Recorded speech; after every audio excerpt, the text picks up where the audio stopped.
Hello दोस्तों, नमस्कार। आज हम कुछ प्रैक्टिस सेट आपको करवाने जा रहे हैं मैथ के। तो आप लोग चाहे एसएससी जीडी का पेपर दे रहे हो, एसएससी एमटीएस का पेपर दे रहे हो या कोई भी वनडे एग्जाम है, तो ये वीडियो देख के जाना, जिनका अभी अभी पेपर है। जीडी का पेपर इस समय चल ही रहा है, बाकी और भी एग्जाम आने वाले हैं तो उसके लिए यूजफुल होंगे। तो पहला क्वेश्चन लिए हैं,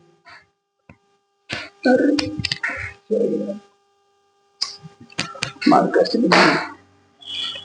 पेन क्या हो गया।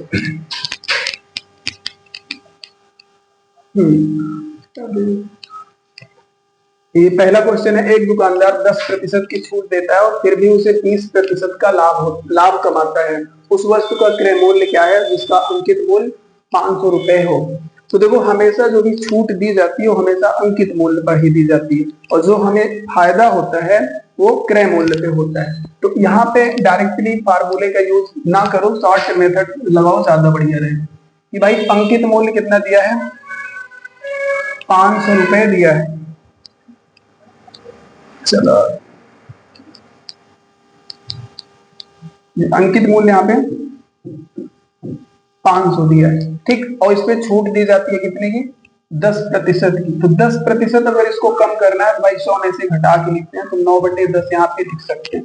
भाई 90/100 लिखेंगे, यानी 9/10, ठीक है ना। और 20% का हमें लाभ होता है, यानी क्रय मूल्य कितना, कुछ भी मान लो, मान लीजिए सीपी है क्रय मूल्य, और इस पे लाभ होता है कितने का, 20%। तो क्रय मूल्य को 20% बढ़ाएंगे तो 120/100 लिख सकते हैं। ये 0 कट जाएगा, ये 10 से 10 कट जाएगा, और यहाँ पे 3 चौके 12 और 3 तिया 9, ठीक। और अगर इसको काटना चाहे तो ये भी कट जाएगा, 4 एकम 4, 4 दूना 8, 4 पंचे 20, ठीक। 125 तिया 375, ठीक है। 375 रुपए हो जाएंगे, यानी कि जो भी क्रय मूल्य आया वो कितना आया, 375 रुपए आया, ठीक। तो 375 ये है। आइए इसी तरीके से दूसरा क्वेश्चन देखते हैं।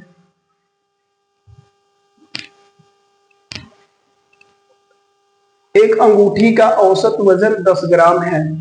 एक अंगूठी जो है वो 10 ग्राम की है। 9.5 अनुपात 0.5 के अनुपात में सोना और तांबा उसमें है। यदि समान अनुपात बनाए रखना है, ठीक, तो 8 ग्राम की अंगूठी में तांबे का वजन क्या होगा, ठीक। तो ये जो अनुपात लिखा है इसको हम थोड़ा सही से लिख देंगे, चेंज कर लें। अब देखो, जो अनुपात इसका है 9.5 और अनुपात 0.5, ठीक। अगर इस अनुपात को सही से लिखा जाए तो हम लिख सकते हैं 95/5। 10 से मान लीजिए गुणा करते हैं, तो अब इसको और सरल कर लो, तो 5 से डिवाइड करेंगे तो 19/1, ठीक। तो अब जो अंगूठी है उसमें 2 मेटल मिले हुए हैं, कौन कौन से, सोना और तांबा। तो सोना और तांबा को जो अंगूठी बनेगी उसमें सोना 19 भाग होगा तो 1 भाग तांबा होगा। अब इन दोनों का कुल वजन कितना है, 8 ग्राम, यानी टोटल अनुपात कितना हुआ, 20, और इसका वजन कितना है, 8 ग्राम। तो अभी हमें क्या बताना है कि 8 ग्राम की अंगूठी में तांबे का वजन, ठीक है ना। तो तांबा कितना है भाई, यहाँ पे सोना और तांबा था ना, तो सोना और तांबा, तांबा निकालना, यानी 20 का मान 8 है तो 1 का मान कितना होगा यही निकालना है, तो 8/20, ठीक। अब इसको क्या करो, 5 से ऊपर नीचे गुणा कर दो, ठीक। तो ये हो जाएगा 40 और ये हो जाएगा 100, ठीक। अब अगर ये 100 हो गया तो 2 अंक पे दशमलव लगा दो, तो 0.40 ग्राम ये हो जाएगा, ठीक। ये ऑप्शन नंबर 2 सही क्वेश्चन है। चलो नेक्स्ट।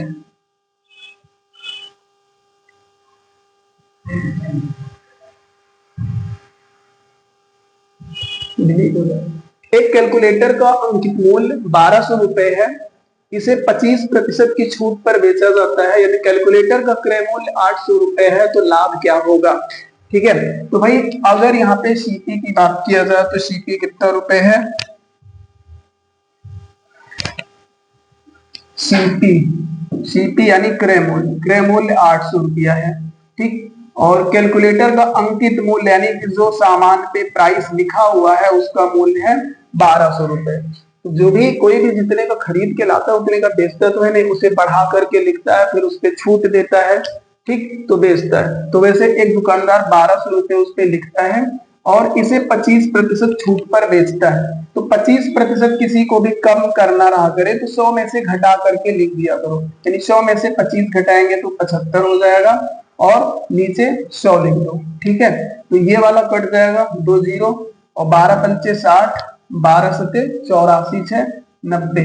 ठीक है ना, तो ये जो निकल के आया 25% छूट देने के बाद, तो यानी कि वो एसपी हो जाएगा। भाई बिका कितने का, न तो 900 रुपए का वो बिका है, यानी कि 800 रुपए का खरीदा गया था और उस पर 1200 रुपए लिखा गया, फिर उस पर 25% का छूट दिया गया। ठीक है ना, तो 25% का छूट दिया गया तो वो हो गया 900 रुपए का। तो अब 800 का खरीदा गया और 900 का बेचा गया, तो भाई प्रॉफिट कितना मिल गया, तो प्रॉफिट आ गया 100 रुपए का ना, तो 100 रुपए का प्रॉफिट हो गया। तो इसमें पूछा क्या है, तो लाभ क्या है, तो बस वही लाभ ही पूछा है। अब अगर पूछता लाभ प्रतिशत कितना है, तो 100/800 मल्टीप्लाई 100 कर देते। ठीक, तो 100 रुपए इसका सही आंसर है। चलिए नेक्स्ट क्वेश्चन पे आते हैं।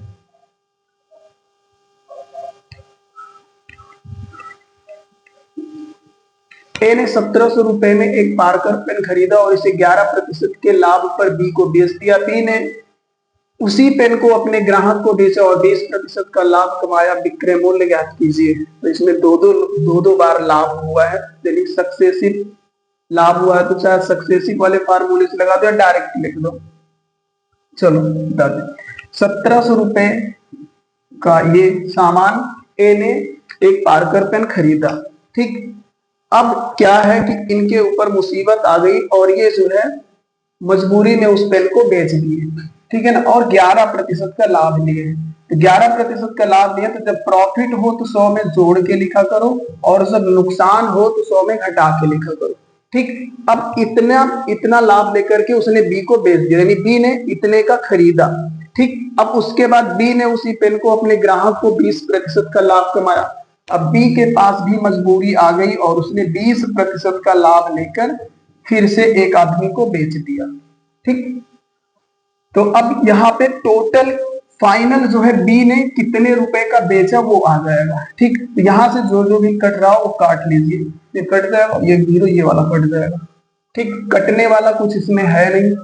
ठीक, अब इससे 12 सत्ते 84, 12 एकम 12 8 20, 204 ये हो गया गुणा 111। ठीक, और नीचे एक 10 भी है, तो 111 चौके 444 और 444 के 4 बचेगा 44, फिर 4 लिख दिया, 111 दूना 222, 4 226। ठीक है ना, तो 226 क्या 1 10 100 1000 22,644, 22,624 ज्यादा लिख दिया सर, फिर से मल्टीप्लाई कर लो। 120 11 1700 था ना, 1700 111/111% लाभ, 120% लाभ। अच्छा सॉरी, हाँ एक और 10 नीचे था, एक 10 नीचे था वहां पे, ध्यान नहीं दिए। तो अब 10 से डिवाइड करेंगे तो 2264.4 ये हो जाएगा इतना रुपए। ठीक है ना, अब यहाँ पे चूंकि पूछा था अनुमानित, ठीक, तो अनुमानित रुपए कितना हो जाएगा, 2264 रुपए हो जाएंगे, यानी ऑप्शन नंबर 1 सही हो जाएगा। अनुमानित का मतलब एक दशमलव वाला नहीं लेना है, उतने लेना है। तो अब नेक्स्ट क्वेश्चन पे आते हैं। चलो ये वाला तो बढ़िया क्वेश्चन है, इस क्वेश्चन को बढ़िया समझना। एक नाव धारा की दिशा में जाने में जितना समय लेती है, यानी कि धारा की दिशा में जाने में जितना समय लेती है, वह प्रवाह के विपरीत, यानी कि जिधर पानी नहीं बह रहा है उधर अगर चलती है तो जिधर जाने में जितना समय लगता है उसका 3/5 जो है लगता है उसको धारा के विपरीत आने में। तो स्थिर पानी में नाव की गति और प्रवाह की गति ज्ञात कीजिए। ठीक, तो अगर हम यहाँ पे समय की बात करें, समय, ठीक है ना, अब इसमें 2 कलर ले लेंगे। समय एक धारा की दिशा में, धारा में और धारा के विपरीत, धारा के विपरीत। पूरा समझना, ये क्वेश्चन मौखिक हो सकता है। धारा के विपरीत, ठीक, अब धारा की दिशा में अगर कोई नाव जा रही है तो उसे समय कम लगेगा, और धारा के विपरीत में जा रही है तो धारा की दिशा में उसे कितना लगता है, 3 और धारा के विपरीत उसे कितना लगेगा 5 लगेगा। ठीक है ना, धारा की दिशा में अगर उसको समय 3 लग रहा है तो धारा के विपरीत उसको 5 लगेगा, यानी कि दोनों का अनुपात क्या बनेगा 3:5 ही बनेगा। ठीक, ये बात समझ में। अब देखो, अब अगर ये समय का अनुपात हो गया तो अगर चाल का अनुपात लिखते हैं तो क्या हो जाएगा भाई, समय का उल्टा ही चाल का अनुपात होता है ना, कि धारा का अनुपात 3:5 है तो चाल का अनुपात 5:3 हो जाएगा। ठीक है ना, अब अगर धारा की दिशा में चाल 5 है और धारा के विपरीत चाल 3 है, ठीक, तो अगर हम धारा की चाल की बात करें, धारा की चाल की बात, तो दोनों को जोड़ करके 2 से डिवाइड कर दिया करो, तो 5 3 8/2 हो जाएगा, यानी कि 4। ठीक, और sorry, clean clean clean clean clean, ठीक, ये नाव, सॉरी ये नाव की चाल आती है, यानी कि नाव की चाल है, दोनों को जोड़ करके डिवाइड कर दो। और धारा की चाल क्या हो जाएगी, दोनों को घटा करके 2 से भाग कर दो, धारा की चाल यानी कि 5 में से 3 जाएगा 2, 2/2, तो ये आ जाएगा 1। ठीक है ना, तो इसमें पूछा क्या था कि प्रवाह की गति के बीच का अनुपात क्या होगा, नाव की गति तो कितना आ गई 4 और धारा की गति कितना आ गई 1, तो ऑप्शन नंबर 2 सही है। तो इस वाला, ये वाला जो क्वेश्चन है, इस वाले क्वेश्चन में आप जो है तो धारा की दिशा में जितना समय लगा, धारा के विपरीत जो भी समय लगा, उसका उल्टा क्या होता है, चाल का अनुपात होता है। ठीक, अब ये देखो, ये धारा की दिशा में चाल है, ठीक, और ये धारा के विपरीत चाल है, तो दोनों को हम अगर जोड़ देते हैं, उसे 2 से भाग कर देंगे तो नाव की चाल आ जाएगी, और दोनों को घटा करके 2 से भाग कर देंगे तो धारा की चाल आ जाएगी, पानी उसमें कितना तेजी से बह रहा है। ठीक, नेक्स्ट क्वेश्चन,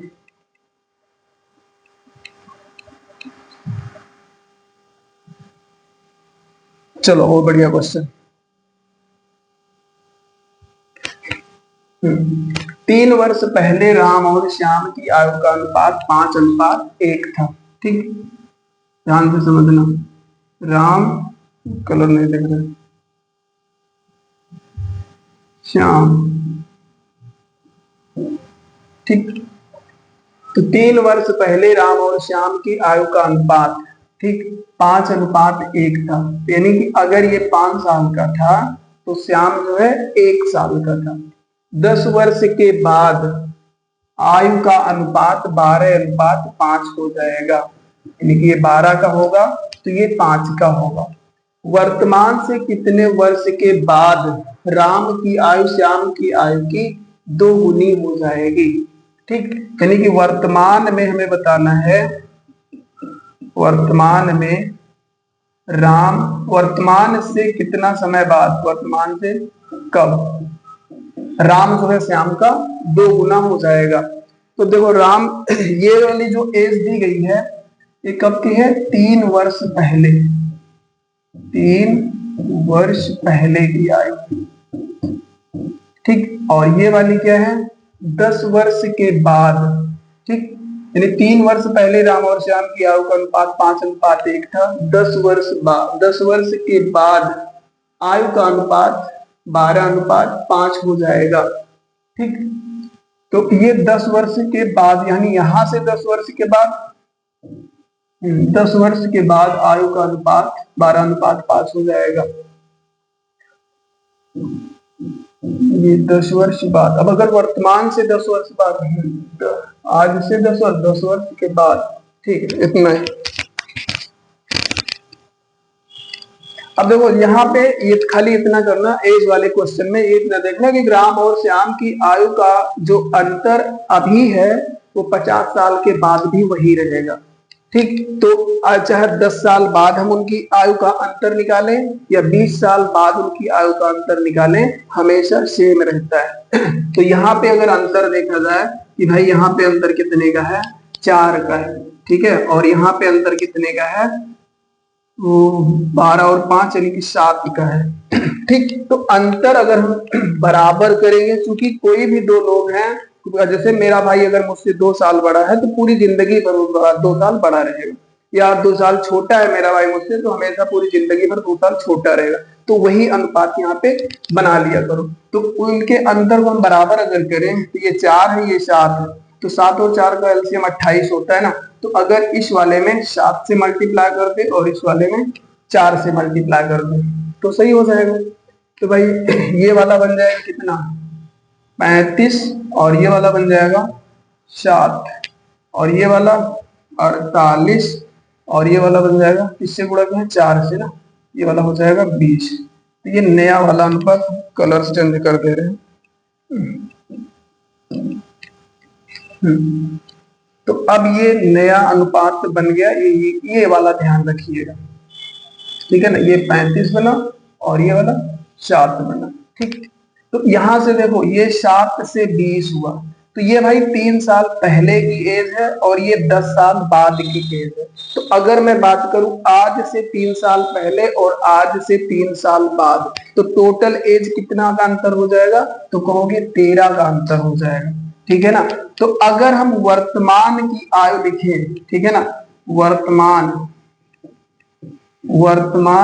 कौन कौन है इसमें, राम की आयु कितना हो जाएगी और श्याम की, ठीक। तो वर्तमान में राम कितने का हो जाएगा, भाई राम की आयु ये 35 साल है 3 साल के पहले, ठीक है ना, 3 साल पहले 35 की है, ठीक। तो आज कितना, अब 3 साल बाद यानी पहले 3 साल पहले से आज अगर आएगा तो वो 38 का हो जाएगा। और श्याम कितने का होगा, तो श्याम भी कितना हो जाएगा भाई, आज की डेट में वो 10 साल का है, ठीक। तो राम जो है श्याम का कितना गुना, राम की आयु और श्याम की आयु की 2 गुनी हो जाएगी। यही में से अंदाज लो कि भाई अगर 20 साल की बात, 18 साल की बात करें तो 28 और 30 10 40 और 8 8 16 56। अगर हम ये वाला ऑप्शन लेके चलते हैं तो 18 और 10 28 हो जाएगा, यानी 18 साल बाद ये कितने का होगा, 28 का होगा, और ये 18 साल बाद 38 यानी 56 का होगा। तो इससे हो जाएगा ना कि 18 साल के बाद श्याम 28 का होगा और राम 56 साल का होगा, ठीक। तो ये क्वेश्चन समझ में आया होगा। चलो आगे,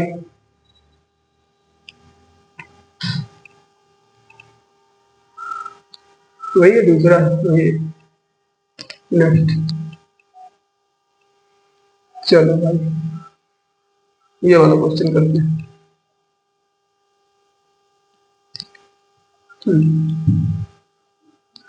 यम ने यन को 2 वर्षों के लिए 15% प्रतिवर्ष की दर से चक्रवृद्धि ब्याज पर 32,000 रुपए उधार दिए, ठीक है। ब्याज वार्षिक रूप से संयोजित किया जा रहा है, ठीक। यन ने समान राशि को साधारण ब्याज पर ओ को 20% प्रतिवर्ष की दर से 2 वर्ष के लिए उधार दिया है, ठीक। 2 वर्ष के अंत में यन को हानि या लाभ होगा। तो भाई ऐसे देख लो कि अगर हम चक्रवृद्धि ब्याज पे किसी से पैसा उधार लेके और हम उसको जो है साधारण ब्याज पे दे रहे हैं, तो वैसे अगर रेट सेम रहेगा तो घाटा ही होगा, लेकिन यहाँ पे 15 और 20% का अंतर है, ठीक। तो अगर हम दोनों की ब्याज की बात करें, 2 वर्ष के अंत में यन को हानि या लाभ होगा, ठीक। तो यन जो है यन से पैसा उधार ले रहा है, तो देखो भाई कितना 32,000 रुपए ले रहा है, 32,000। अब चूंकि वो किस रेट पे ले रहा है, 15% प्रतिवर्ष की दर से। अब चूंकि चक्रवृद्धि ब्याज है तो चक्रवृद्धि ब्याज में सक्सेसिव लगा दिया करो, यानी कि 15% का फ्रैक्शन क्या होगा, 3/20, ठीक है ना। यानी कि साल भर का 20 से 23 हो जाएगा, और फिर 20 से 23 होगा, चूंकि 2 साल ब्याज ही लगना है, तो 20 का स्क्वायर 400, 23 का स्क्वायर 569, ठीक। अब अगर वो 400 रुपए लिया होता तो 20 साल बाद 569 रुपए दिया होता, लेकिन उसने पैसा कितना लिया है, 32,000 लिया है। तो अगर इसको हम काटें, 2 0 ये कट गए, ठीक, 2 0 कट गए, 4 8 32 यानी कि 1 का मान 80। तो अब अगर यहाँ पे हम 80 से मल्टीप्लाई कर दे तो कितना हो जाएगा, 8 9 72, 8 6 48, 7 55, और 8 पंचे 40, 40 5 45, ठीक। यानी कि अगर वो 32,000 रुपए लिया है तो 2 साल में उसका पैसा हो जाएगा 45,530 रुपए। तो ये बात हो गई कि यम ने यम ने जो यन को पैसा दिया था 32,000, तो यन उनको 45,520 रुपया 2 साल बाद देगा। अब इसने भी अपना पैसा दूसरे को दिया था, ठीक है ना, 20% की दर से उधार दिया है।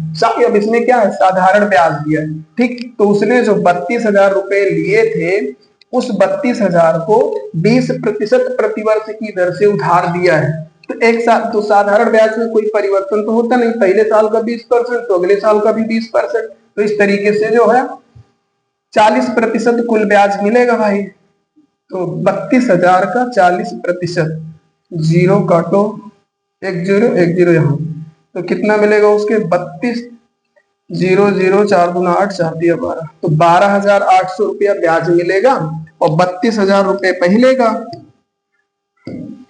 ठीक। तो 32,000 और 12,000 कितना हो जाएगा, 44,000, 44,800 रुपए जो है उसका मिलेगा, ठीक है ना। तो देखो भाई, उसको रिटर्न करना था 45,520 रुपये, लेकिन उसको मिला कितना, 44,800 रुपए, ठीक है ना। तो उसको घाटा ही हो रहा है ना, क्योंकि देना तो उसको इतना है। तो देखो भाई कितने का घाटा हो रहा है, 0, 12 में से 2 है, ये 0, ठीक। तो यहाँ पे 2 हो जाएगा और 15 में से 8 जाएगा तो 7 बचेगा और 4 में से 4 गया 0, 4 में से 4 गया 0, ठीक। नमस्ते। 44,800, 200, 720, 720 रुपए का डिफरेंस हो गया इसमें। चलो आगे देखते हैं, उसमें कहीं गलत लिखा होगा तो।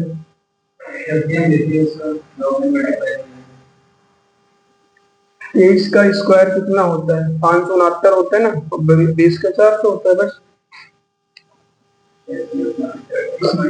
12,800, 0 0 4 दूना 8, 4 12,800, 32 12 44,800, और इसको 45,520 देना था और मिला इसको 44,800। तो 200 और 520 यानी 720 रुपए का उसको लॉस होगा, ठीक। 720 रुपए का हानि होगा। एक बार देख लेना, कोई डेटा तो छूटा होगा। अरे यार, ये 20 से 30 2 ही साल के लिए है ना, 2 ही साल के लिए। पहले साल का 20 से 30, दूसरे साल का 20 से 30, यानी टोटल 400 रुपए जमा होगा तो 569 मिलेगा। अब 400 की वैल्यू 32,000 है, तो एक की वैल्यू हो जाएगी 80, 2 0 काटे 4 8 32, 80, 569 की वैल्यू 45,520, यानी कि अगर वो 32,000 रुपए ले रहा है तो जो है 45,520 उसे पे करना पड़ेगा ना। तो वही तो बनेगा, ये सक्सेसिव वालों की तो रहता है। तो इसमें डेटा यार गलत दिया है, इसमें का डेटा गलत है, 720 रुपए का नुकसान होगा उसको।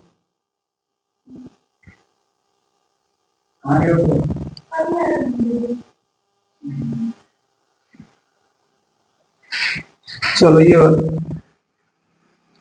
1,000 रुपए की धनराशि पर 10% वार्षिक दर से 2 वर्षों के लिए चक्रवृद्धि ब्याज को फिर से साधारण ब्याज पर 2 वर्षों के लिए 5% ब्याज की दर से निर्देशित किया जाता है। इस चक्रवृद्धि ब्याज पर मिलने वाला साधारण ब्याज क्या है, इस चक्रवृद्धि ब्याज पर मिलने वाला साधारण ब्याज क्या है। 1,000 रुपया है, 10% रेट है उसका, और 2 वर्ष के लिए चक्रवृद्धि ब्याज से चक्रवृद्धि ब्याज को फिर से साधारण ब्याज पर। अच्छा, तो इसका चक्रवृद्धि ब्याज निकालो 2 साल का, तो भाई 10% क्या होता है, 1/10 होता है ना, यानी कि 10 रुपया जमा करोगे तो अगली साल 11 रुपया हो जाएगा। तो दूसरे साल के निकालेंगे तो 10 से 11, ये टोटल 100 से 121, ठीक। अब इस 100 का मान कितना है, 1,000, तो 1 का मान 10 यानी कि 1210, यानी 1,000 रुपये अगर जमा हो रहा है तो 2 साल बाद 1210 रुपये होगा, यानी ब्याज कितना मिलेगा, 210 रुपये ना। अब उसमें क्या है कि फिर से साधारण ब्याज पर 2 वर्षों के लिए 5% की दर से निवेश किया जाए। तो भाई 210 रुपये ब्याज मिला है, उसको 5% 1 साल का, तो 2 साल का 10% ब्याज मिलेगा, तो 10% निकाल लो तो कितना आएगा, 21 रुपया आएगा। तो जो ब्याज मिलेगा, ब्याज 21 रुपये होगा।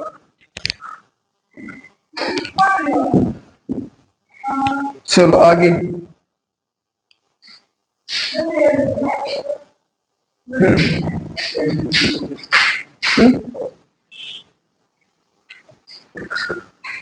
बस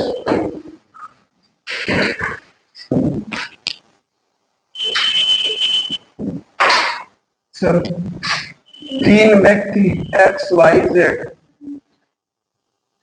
20, हाँ, तीनों लोग मिल करके किसी काम को 20 दिन में खत्म कर देते हैं। और अगर यही काम यक्ष को करना पड़े तो उसे 45 दिन लगते हैं। और वाई को अगर वही काम का अकेले करना पड़े तो उसे 60 दिन लगते हैं। ठीक, जेड को अगर अकेले वही काम करना पड़े तो कितना टाइम लगेगा। ठीक, तो क्या करना है, हमें 20, 45 और 60 का एलसीएम ले लेना है। ठीक, मान लीजिए कुल काम कितना हो जाएगा, 180। ठीक, और इसको डिवाइड कर दो। पहले 3 लोग हैं, यहाँ पे तीनों लोगों की x plus y plus z. अब तीनों लोग मिल करके 20 दिन में 180 काम करते हैं तो एक दिन में 9 काम करेंगे। और यक्ष जो है वो 45 दिन में 180 काम करता है तो एक दिन में कितना काम करेगा, 4। 45 से होगा 180। और ये वाई जो है 60 दिन में 180 काम, तो एक दिन में 3 काम करेगा। तो अब यहाँ पे एक्स वाई जेड का बच रहा, तो जेड का बताओ कितना हो जाएगा, 4 3 7, 2 बच रहा है, एक्स वाई मिला करके 7 है, तो जेड का कितना हो जाएगा, 2 हो जाएगा। तो अगर 2 जेड जो है एक दिन में 2 काम कर रहा है तो 180 काम करना होगा भाई, तो इसको कितने दिन लग जाएंगे, 90। 180/2 यानी कि 90 दिन लग जाएंगे। 90 है, हाँ, तो चलो बस ठीक है, ओके, चलो फिर कल करवाएंगे और प्रैक्टिस से।